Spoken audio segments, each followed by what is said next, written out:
Okey, Assalamualaikum warahmatullahi wabarakatuh. Selamat pagi dan salam sejahtera. Okey, Alhamdulillah anak-anak pelajar, cikgu sekalian. Hari ini kita diberi kesempatan untuk bersama lagi untuk meneruskan sesi pembelajaran kita. Okey nah, untuk hari ini tajuk yang cikgu akan bincangkan bersama anak-anak pelajar adalah berkenaan bantuan kecemasan bab 2. Tapi terlebih dahulu, cikgu nak ucapkan terima kasih sebab bahan hari ini cikgu gunakan slide yang disediakan oleh cikgu Norazila Khalid dari SMK Ulu Tiram. Okey ya, jadi kita boleh rujuk bahan ni untuk sesi pembelajaran. InsyaAllah nanti kalau ada pertanyaan dan sebagainya, anak-anak buat catatan. Yang penting hari ini, pelajar-pelajar perlu ada catatan lah. Okey, nanti kejap lagi cikgu akan bagi tahu bahagian-bahagian penting antara apa yang nak dicatat.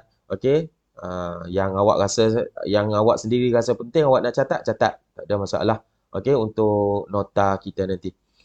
Okey nah. So untuk tajuk hari ni macam saya cakap tadi, kita akan mula dengan apa? Tajuk baru hari ni bantuan kecemasan. Yang pertama, bila sebut bantuan kecemasan ni, siapa-siapa pun boleh buat asalkan ada ilmu. Yang tujuan kita nak belajar ni.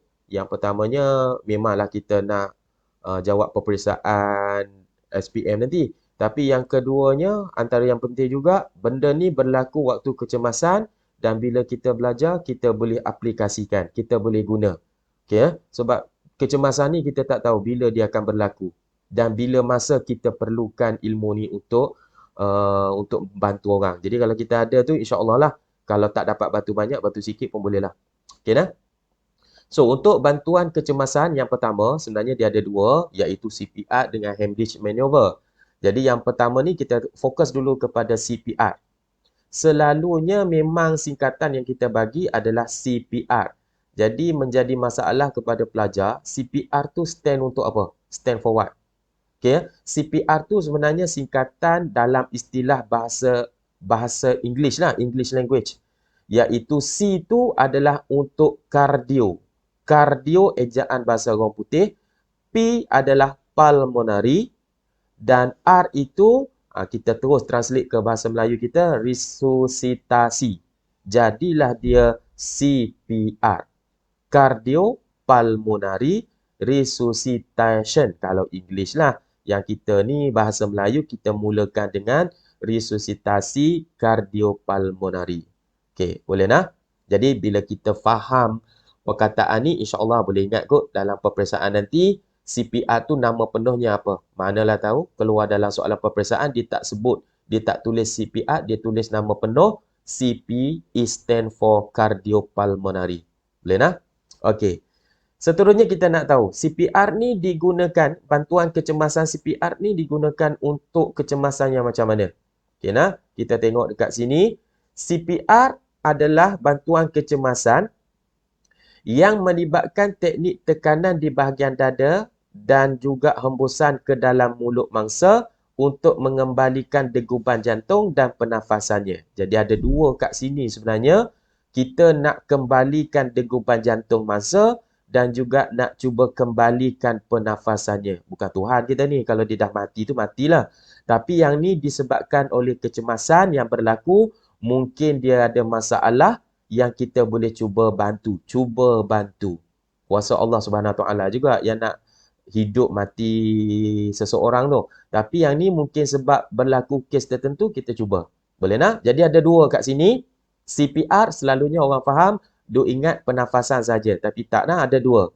Degupan jantung dan juga pernafasan. Boleh ya? Yang seterusnya, boleh faham tak? Bantuan melibatkan tekanan bahagian dada untuk bantu degupan jantung dan juga hembusan ke mulut untuk mengembalikan pernafasan mangsa. Okey. Situasi mana yang perlukan CPR? Yang ni perlu buat catatan sikit. Okey nah?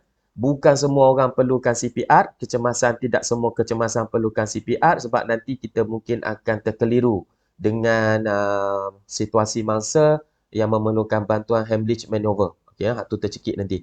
Jadi yang memerlukan CPR ni, tengok yang pertama adalah individu yang tidak bernafas, yang tak boleh bernafas. Maksudnya kalau senang kita tengok kat sini, kita ambil yang ciri ketiga ni, dia tidak ada respon. Boleh berkata macam pitam ke, pengsan ke, tak sedarkan diri, dan kita cek dia punya keadaan tu dia tak boleh bernafas. Macam mana kita tahu dia tak boleh bernafas? Yang ni, kita belajar bagaimana nak cek degupan jantung ataupun nadi. Jadi kalau kita cek nadi tu tak ada, okey, selalunya dia ada kena mengena jugalah dengan pernafasan ni. Pernafasan ni kita boleh cek dekat mulut. Kejap lagi kita tunjuk. Untuk nafas kita cek kejap lagi. Yang ni jantung dengan nadi ni kita akan belajar juga cara macam mana nak cek degupan jantung atau nadi. Okey eh? Yang paling senang kita tengok hak ni, hak faktor ketiga ni. Dia tak ada respon langsung terhadap rangsangan. Okey, kita panggil pun dia tak balas, kita cuit dan sebagainya, dia tak ada respon langsung rangsangan. Okey lah. Okey, boleh ingat tu. Situasi memerlukan CPR, tidak bernafas, yang ni ada masalah pernafasan lah. Tiada degupan jantung atau nadi, so tidak akan berlaku peredaran darah lah. Bila jantung tak ada degupan, dia tak boleh nak hantar darah ke semua anggota badan. Itu juga boleh menyebabkan pingsan, tak sedarkan diri. Okey. Dan juga tak ada respon. Itu cara kita nak cek mangsa yang memerlukan CPR. Okey, seterusnya. Keadaan-keadaan yang dinyatakan mungkin disebabkan oleh berlaku kes-kes yang ke atas tadi tu. Yang pertama adalah disebabkan oleh serangan jantung. Okey, serangan jantung. Selalunya orang yang ada serangan jantung ni, ini dia punya simptom lah. Selalunya duk pegang dada kat situ, rasa sakit ke macam mana. Hanya dia yang tahulah. Okey, tapi dia akan berlaku serangan jantung tu. Ada orang lama dah boleh cek dapat serangan jantung. Ada orang yang dapat serangan jantung tiba-tiba. Sihat aja dan sebagainya. Tiba-tiba bersukan dan sebagainya.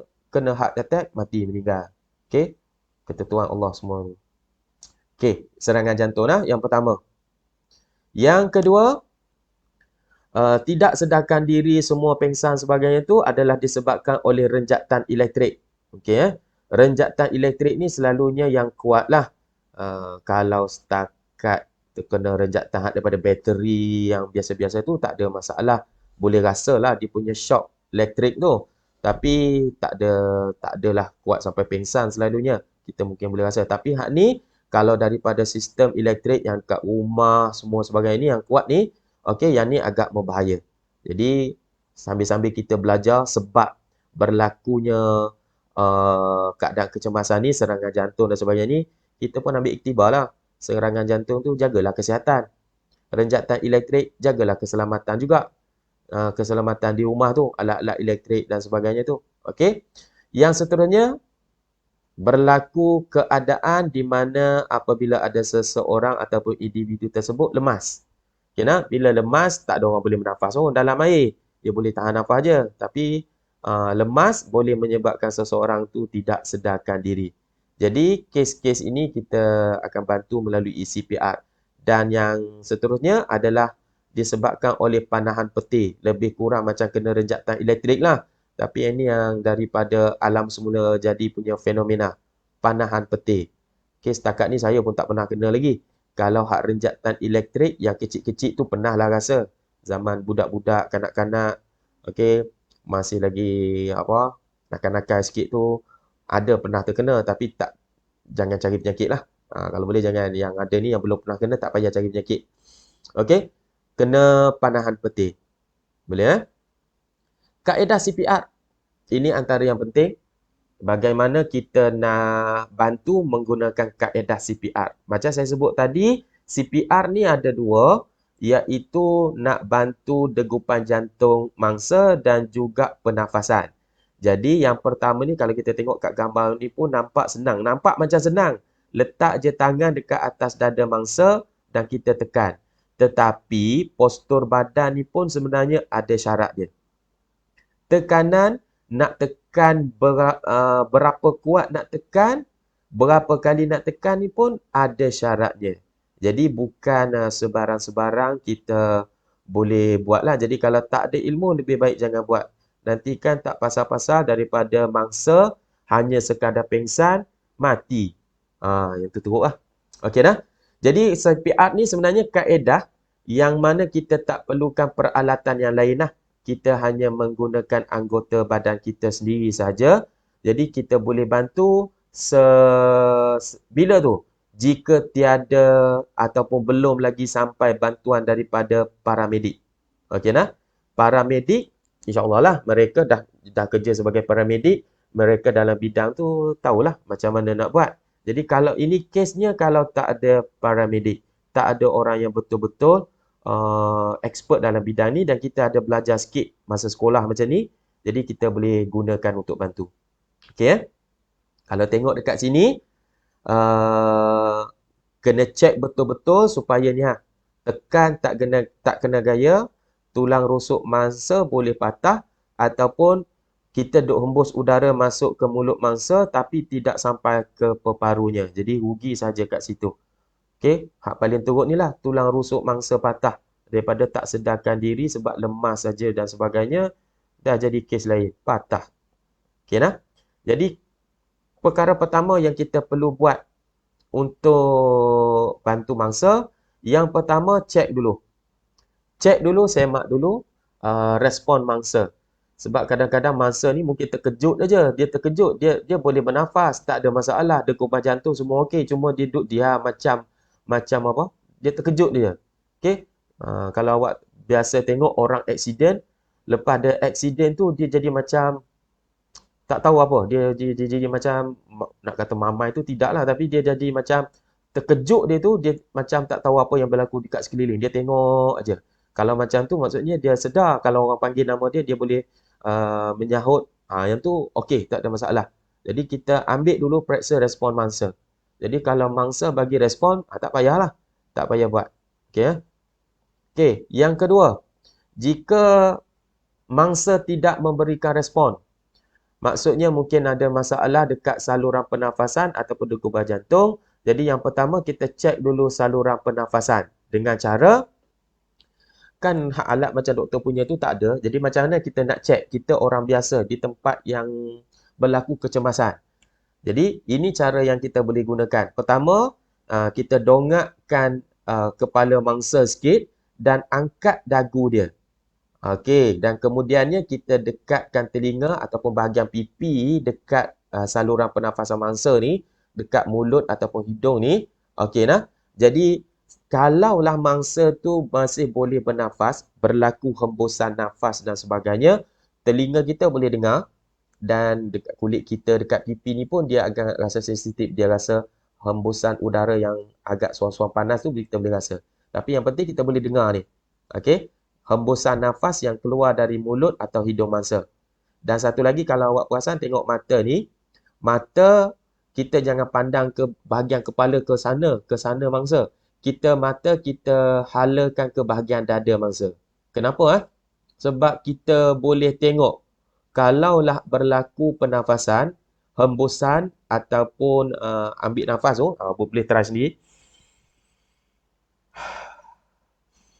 Okey, berlaku pergerakan pada dada mangsa tu. Jadi maksudnya kalau dada mangsa ada berlaku turun naik tu, maksudnya dia masih boleh bernafas lah. Maksudnya saluran pernafasannya tu tak ada masalah. Jadi kita bantu hak lain lah. Okey, ini yang kita nak teruskan seterusnya ni, jika kita tengok saluran pernafasannya tu tersengkat, maksudnya tak ada hembusan dari mulut, hidung, tengok dekat dada pun tak ada turun naik, maka kita akan teruskan dengan step seterusnya. Iaitu yang pertama, step yang ketiga dah ni. Iaitu kita akan buat tekanan dada. Tapi sebelum tu kita semak dulu, cek dulu nadi dia. Nanti kita akan belajar juga tempat-tempat yang mana kita boleh cek nadi seseorang tu. Selalunya kalau tengok dalam filem dan sebagainya, dia akan tengok dekat tangan ni. Okey, tapi sebenarnya ada banyak tempat lagi tu. Ada yang dekat bawah leher ni pun ada. Nanti yang tu kita akan tengok nanti. Okey, yang fokus kita hari ni adalah berkenaan bantuan kecemasan ni. Okey. Bila kita cek nadi atau pernafasan tak ada. Nadi tak ada, Bukan tak ada nadi. Denyutan pada nadi tu tak ada. Orang tak ada nadi, tak ada jantung ni memang bukan manusia pun. Kalau tak ada jantung, tak ada nadi ni. Cuma dia tak ada degupan jantung, tak ada denyutan pada nadi dan juga tidak bernafas. Maka kita akan teruskan dengan step seterusnya adalah letakkan sebelah tapak tangan di bahagian tengah dada mangsa dengan memastikan tangan dalam keadaan lurus, tekuk tangan tadi dan selang-selikan jari. Macam mana? Okey, satu tangan letak atas dada mangsa, tangan yang kedua selang-selikan jari ni dan yang ni kita akan tekan atas dada mangsa. Dan perlu diingat, tekannya tu kita perlu luruskan bahu kita ni, lengan kita, bahu kita ni dengan dada mangsa sebolehnya 90 darjah lah. Kita agak-agak tak ada protractor nak ukur sudut kat situ. Tapi kita melalui latihan, insyaAllah amali nanti kita tengok, kita boleh agak macam mana nak tahu sudut tangan yang lurus, bahu yang lurus dekat badan mangsa tu. Okey?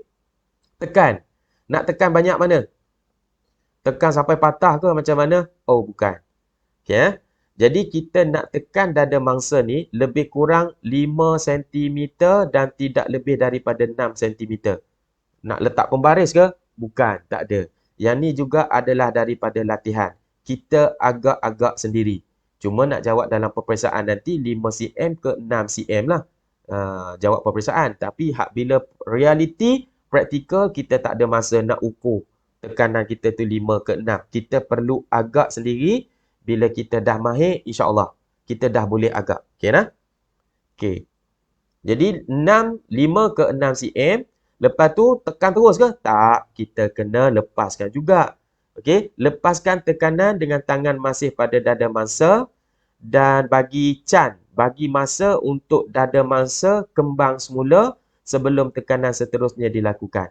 Okey. Bila kita tekan, dia turun. Kita releasekan tekanan kita tu bagi can. Dada tu naik semula. Okey.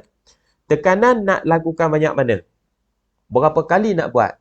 Okey nah. Tekanan dada dilakukan pada kadar 100 ke 120 tekanan per minit. Yang ni pun bila dah keadaan cemas ni kita tak ada nak kira, nak tengok jam dah. Yang ni yang kita kata perlukan latihan. Okey? Bila buat amali ada latihan kita dah boleh agak kira-kiranya tu macam mana. Macam mana nak hasilkan tekanan pada kadar 100 ke 120 tekanan per minit. InsyaAllah. Okey, seterusnya. Bila dah buat tekanan dada, okey, ada waktunya kita nak bantu pernafasan, kita akan buat hembusan mulut ke mulut. Okey nah, bila ni? Kita dah buat tekanan dada sebanyak 30 kali, okey, maka seterusnya kita akan follow up dengan hembusan mulut ke mulut sebanyak 2 kali.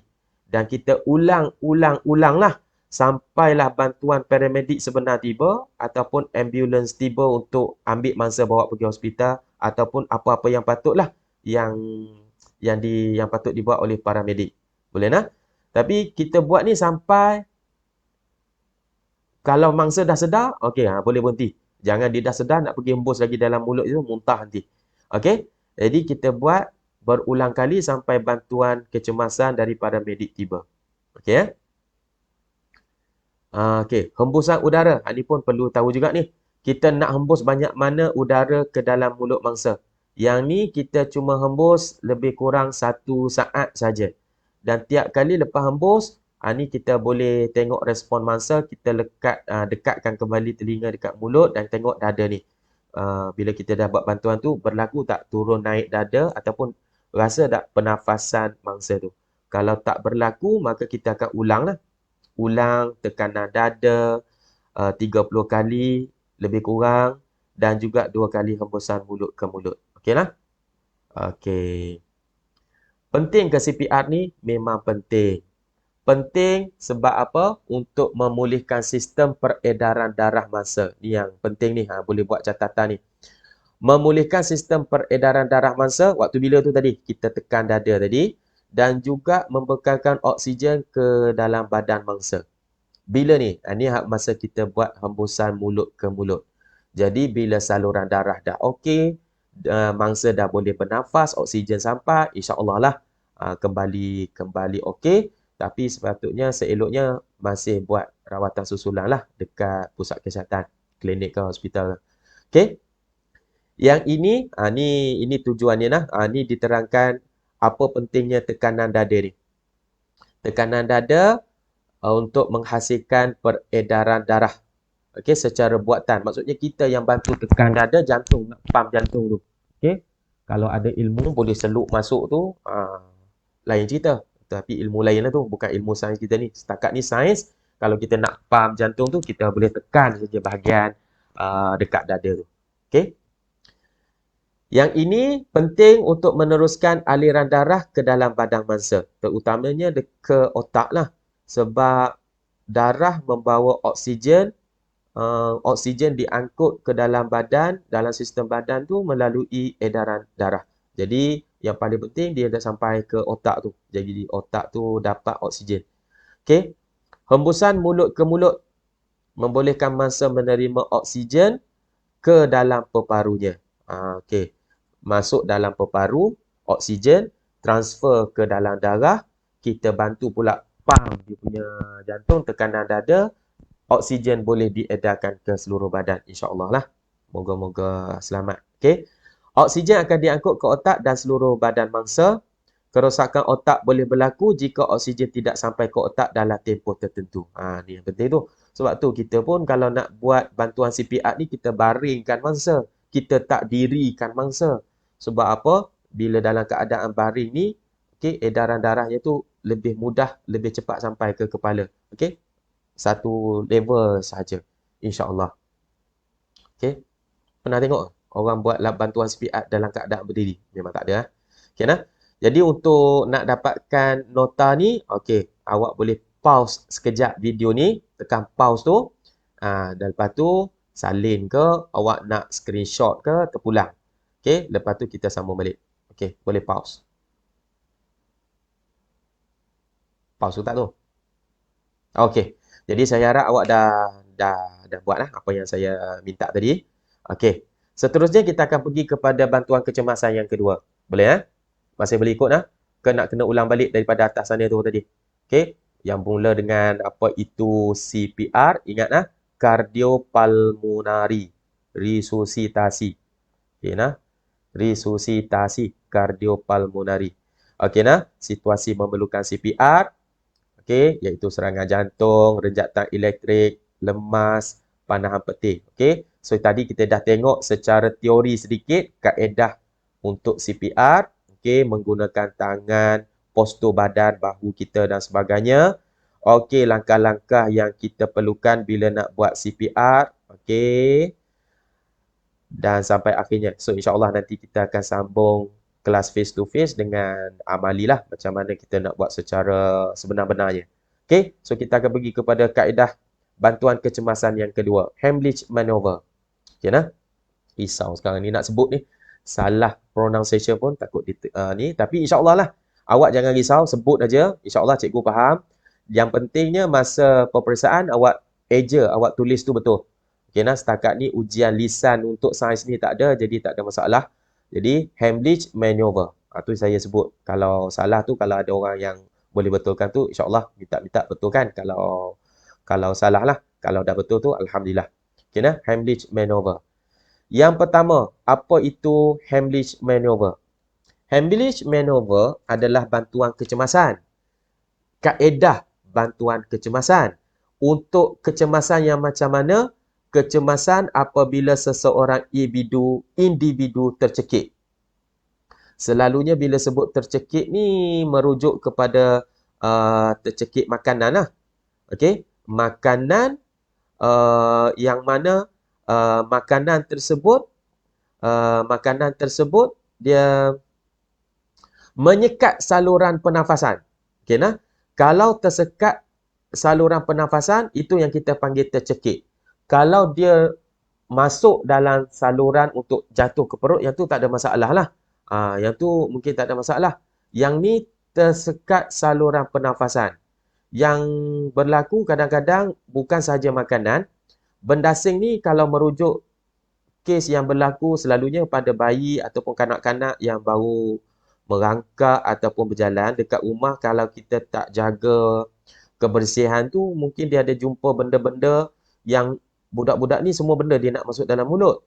Jadi bila dia masuk, tersilap masuk dalam saluran tercekik pernafasan, tu yang kita kena buat Heimlich maneuver. Boleh nah?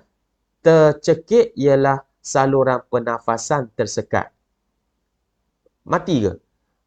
Di peringkat awal kalau kita selamatkan dia, insya-Allah lah tak matilah. Tapi kalau kita tak selamatkan dia, dia tak berjaya mengeluarkan benda yang menyekat saluran pernafasan tu, boleh faham lah, bila dah tak boleh nak bernafas dalam tempoh yang lama tu matilah. Kalau setakat 1 minit, kadang-kadang ada setengah orang boleh tahan nafas 5 minit. Kan kalau kita duduk menyelam tu boleh tahan nafas 2 minit, 3 minit, bergantung kepada kemampuan seseorang lah.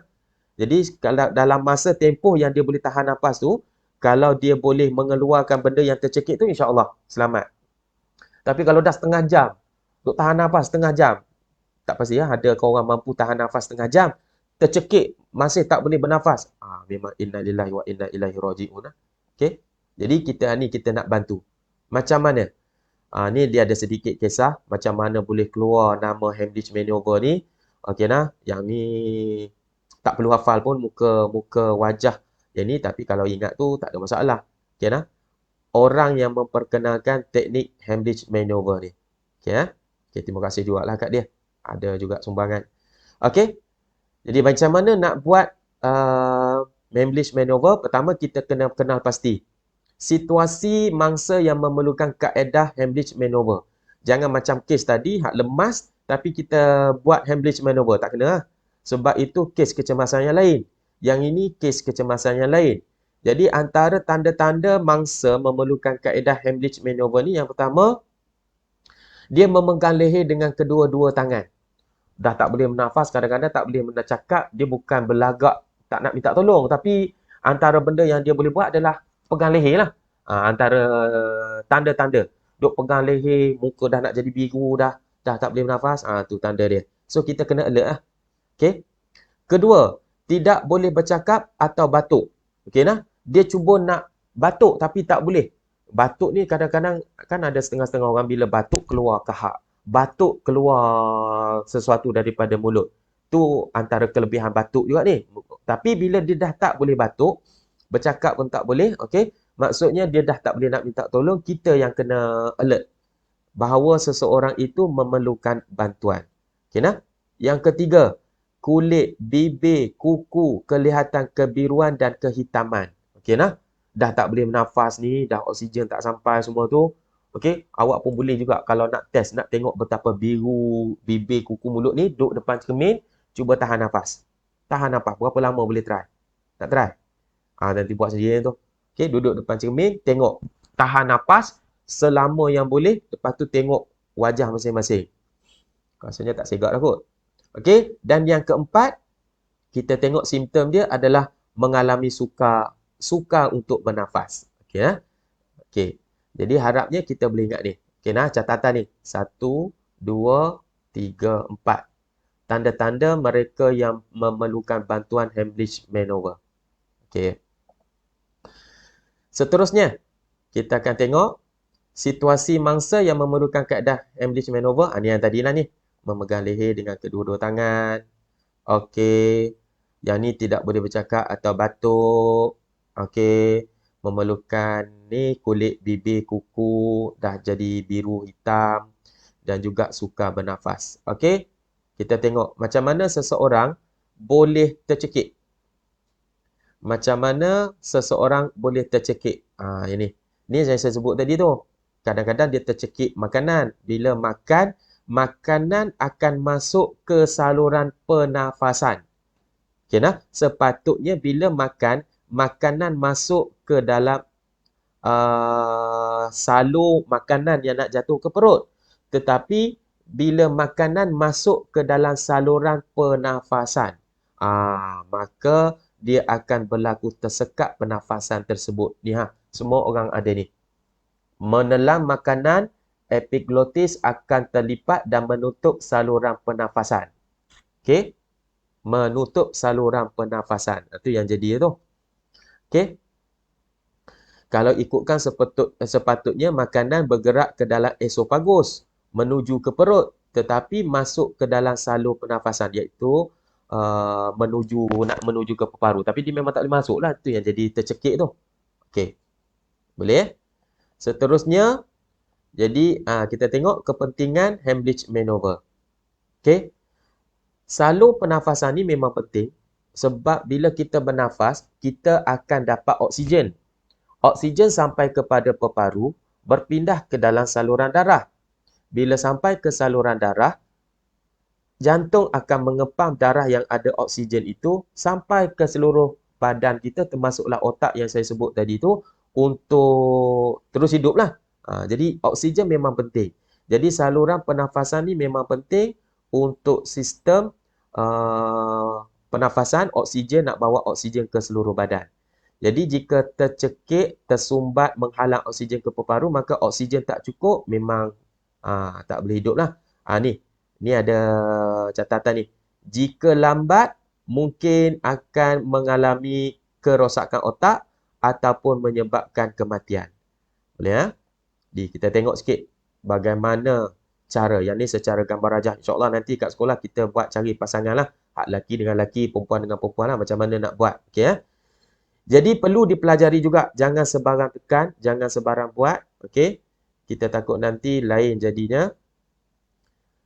Kaedah ini tidak memerlukan sebarang peralatan. Sama macam CPR tadi. Menggunakan anggota badan saja. So yang pertama kita akan tekan perut mangsa dengan berdiri dekat belakang mangsa. Okey? Letakkan tangan di bahagian perut tersebut. Okey, kita tengok. Step pertama, iaitu kita kena berdiri dekat belakang mangsa dengan membongkokkan sedikit badan mangsa supaya condong ke hadapan. Okey. Dan seterusnya, bila kita dah bongkokkan badan mangsa, tangan kita tu. Ni postur tangan kita apabila nak melakukan Heimlich maneuver ni. Tengoklah. Tangan kanan, pastikan betul-betul. Kita genggam tangan kanan, okey, dan tangan kiri akan letak di atas tangan kanan tu. Okey.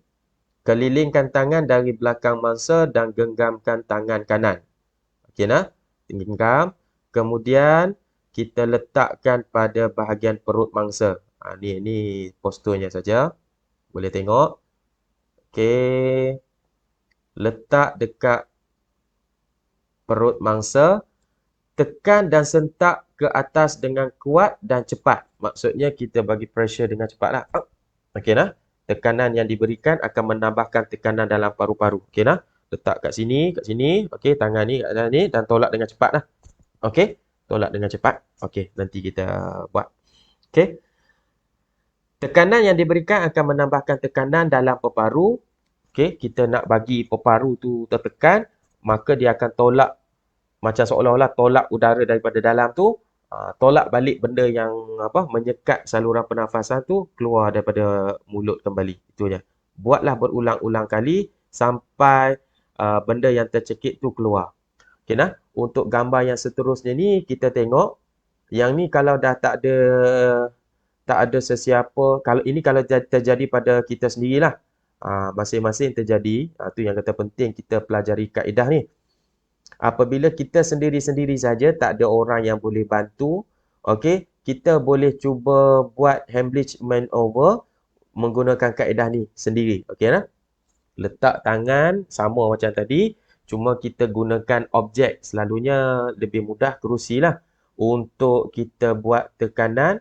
Okey, untuk nak bagi tekanan pada paru-paru tu untuk memaksa benda yang tercekik tu keluar. Okey? Sama aje. Bongkokkan badan. Jika tenaga tak ada, dah tak boleh bernafas tu, okey, dah tak ada tenaga, cari objek yang macam tu yang saya cakap kursi tu, separas pinggang. Kita akan tolak perut kita tu, letak tangan semua tu, okey, dengan penuh tenaga untuk nak tolak objek tersebut keluar. Okey ya? Okey, ini dilakukan pada diri sendiri. Okey, dan selesai. Jadi, harapnya insya-Allah nanti cikgu akan bekalkan latihan dekat grup Telegram. Harapnya anak-anak pelajar boleh cuba menjawab. Tapi apa-apa pun video ni cikgu dah save dah. Jadi bila-bila masa anak-anak pelajar boleh buka balik, boleh tengok balik, okey. Boleh nak tengok nak stop kat mana tak faham, boleh pause dulu untuk buat catatan nota dan sebagainya, insya-Allah. Okey nah. So, jadi apa-apa yang tak faham, boleh message dekat Telegram ataupun terus PM cikgu pun tak apa. Nanti kita akan bincang. Boleh nah? Jadi, saya ulang balik daripada awal tadi. Untuk tajuk hari ini, kita belajar bab 2 bantuan kecemasan. So, ada 2 sahaja, iaitu bantuan kecemasan CPR dan yang kedua adalah Heimlich Manoeuvre. Okey nah, hak CPR tadi kita dah ulang dah. So, untuk Heimlich Manoeuvre, sebab apa berlaku Heimlich Manoeuvre? Kita buat Heimlich Manoeuvre sebab saluran pernafasan disekat oleh sesuatu objek. Tak kiralah objek tu makanan ke, Lego ke, duit shilling ke, apa-apa benda yang masuk yang menyekat saluran pernafasan. CPR tadi adalah berlaku masalah tidak ada degupan jantung, tidak ada denyutan nadi, tidak bernafas oleh beberapa sebab yang kita bincang tadilah. Okey nah. Heimlich Manoeuvre, mangsa ataupun kita sendiri mungkin mengalaminya tu, kita masih dapat sedarkan diri, cuma tak boleh bernafas. Kes yang CPR tadi tu, dia dah tak sedarkan diri. Okey Okey, so kita tengok sikit sekali lagi simptom-simptom Heimlich Manoeuvre dan insya-Allah harapnya bila kita jumpa boleh buat secara praktikal nanti boleh lebih memahami. Okey. Jadi cikgu harap anak-anak pelajar walaupun tak dapat 100%, mungkin tak faham 100%, tapi dapat sikitlah. Okey, paling kurang hari ni kita ada belajar apa? Dua cara untuk rawatan kecemasan. Okey. Jadi semoga kita berjumpa lagi di lain waktu, sama ada secara online macam ni ataupun face to face, insya-Allah. Okey. Assalamualaikum warahmatullahi wabarakatuh.